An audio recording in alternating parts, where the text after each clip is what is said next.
If this looks like you, you're playing the Highwaymen all wrong. Trying to find the most convoluted spots only for the game to tell you, obviously you can't put that there, dummy. Then you end up settling for spots like this where it just has a seat on the bench like it's Forrest Gump or something.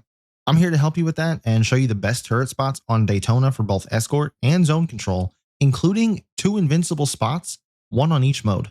Let's dive into it.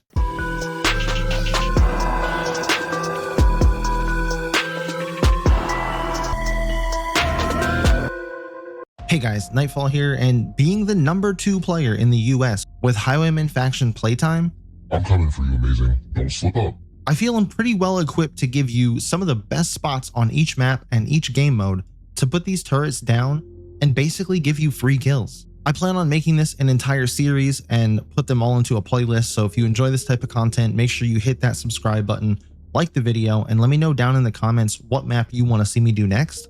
But without further ado, let's hop on over to Daytona and show you these awesome placements. First up is Zone Control. I'm going to walk you through attacking first, so if you're attacking Zone A, what you want to do is get over here as fast as you can, go to the side, go up top, and toss your turret down on top of this shoe rack or whatever this is. It's going to cover the entire hallway, the doorway if they try to flank, and even the top of the stairs if they decide they want to try to get above you. Easy enough, just set it and forget it. Let's hop on over to Zone B. This isn't a fancy spot, just right here in the back corner of the zone. It's just going to cover all angles as I'm demonstrating here. No matter which way they come from, it'll spot them and start tearing into their meaty, yummy flesh. Moving on to Zone C, kind of the same concept. You just want to set it back off the back corner of this center block piece so that in case they do try to flank, it covers that as well. But again, it's going to get them from all angles. Over on the D side, again, same concept, center of the room, offset it from this center block thing so that it captures all different angles and will make anyone think twice about pushing that room. Also, the turret starting to shoot at people is an immediate giveaway that someone is near, so it'll give you the upper hand. Moving down to the final zone, Zone E, you're going to go to the left side and climb your way to the top of Mount Everest over here, and then hop up onto this little box and place the turret right here on this railing. This is going to be one that you're going to want to sit with, and as I go through these maps, there are a couple like this, but this angle is a nightmare because not only do you have the turret as your wingman, but you also have a nice little head peak here, and most of the enemies will spawn and come from that top platform, and that's when you just light them up. You're going to get the best results with using this with an LMG like the L86, and you can easily get 10 plus kills with this spot. The turret is just there more as a suppressant than anything else really, while your team does the other work of capturing the zone. And just below us is one of the 2 spots I mentioned in the intro that enemies won't even be able to destroy unless they lob an EMP or use DedSec ult, but we're going to have to switch over to defense to take a look at that one. So if we back all the way back up to Zone A, we're going to learn how to defend Zone A instead of attack it. So at first I wanted to put it on the hood of this truck, but you know Ubisoft ain't going to let that slide. So I went with All Reliable here, and you stick it just far enough out that it covers that whole lane, but also sees the other side of the map. Then you just sit next to this one and peek anyone who dares come up the right side while mowing down anyone that crosses out of that tunnel on the other side. Moving to the opposite side to defend Zone B, there is this little inconspicuous hot dog cart that if you throw it up on top of it, it can make for quite a surprise for those coming through this little tunnel.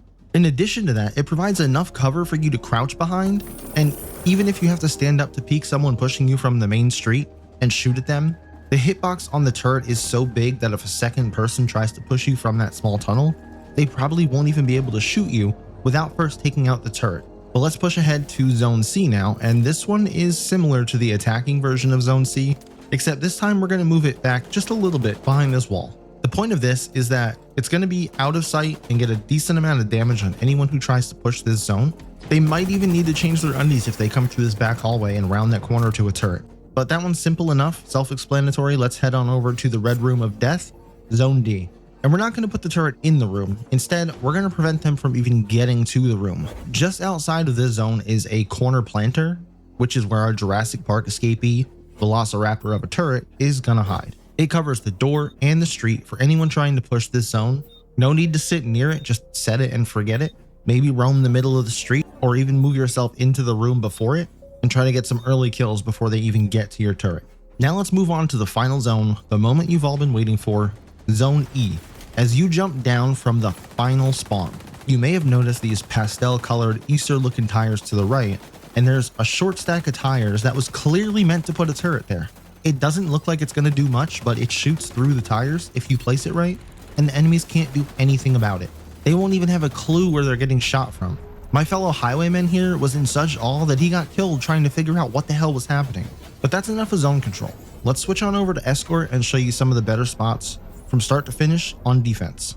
There won't be any attacking for Escort because the goal of attacking on Escort is to keep moving the objective, so a stationary turret, not the best choice. But for defense, absolutely. So the first spot is right here in their spawn, right up against the front wall of the garage that they spawn in. Toss it down here and run away. And the goal here that I messed up on is not to die. You shoot them in the front while the turret does the dirty work from behind, pause, and hopefully the combination of your bullets and the turret's bullets will make killing anyone who tries to push the package right out of spawn a lot easier.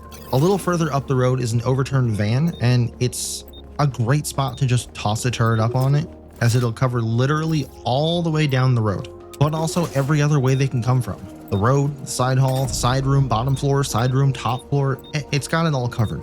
And if they somehow manage to get past that and down to the first checkpoint, if you remember at the first spawn area for defenders, there's a staircase. If you go to that staircase and go 3 steps down from the top and place the front right leg of the turret on that step, it'll be just high enough to clear the steps and shoot directly at enemies coming straight down the road. And you can even see here that it's just going to town on people.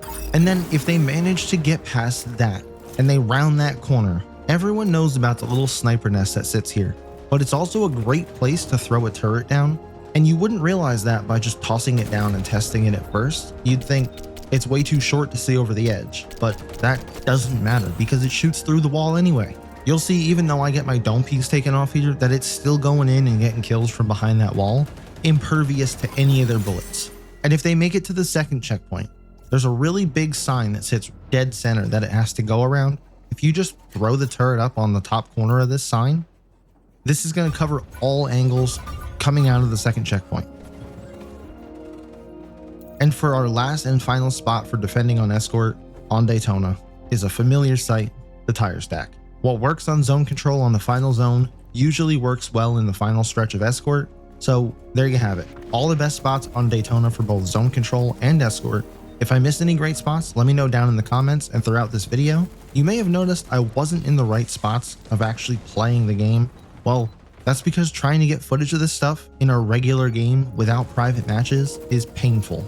But hey, I still managed to pull out the win and drop a casual 70 kills. So make sure to tag me in any clips you get with these spots over on Twitter. Link for that in the description. And I'll catch you in the next one.